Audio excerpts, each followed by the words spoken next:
Next week na malalaman kung si Andrea Torres na nga ba ang tatanghaling world's sexiest ng isang men's magazine ngayong taon. Kaya si Andrea, excited na. Ang Star Bites sa ni Nelson Canlas.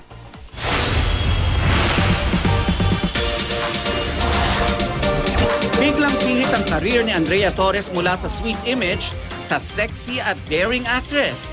Mula daw nung mag-post siya sa isang men's magazine, pinili na niya mag-level up ang kanyang career at tuluyang iwan ang tinibapper roles. Ang saya kasi ang daming positive na nangyari talaga after. So, at least yung paghihirap mo to prepare, tapos yung, syempre, kabang-kaba ako nung time na yon. Parang nakikita ko naman na may reward naman pala. Excited si Andrea ngayon dahil naging number 2 siya sa botohan ng World Sexiest ng isang men's magazine. Sa June 15, malalaman kung siya ang magna-number 1. Nagulat po ako.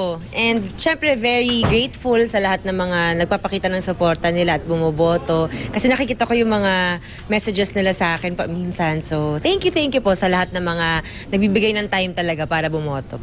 Kung papalarin si Andrea na makuha ang titulo, hihilera si Andrea sa ilan sa mga kapuso na hinirang na World Sexiest tulad ni na Marian Rivera na 3 beses nakakuha ng titulo at Katrina Halili na 2 magkasunod na taon namang hinirang na World Sexiest.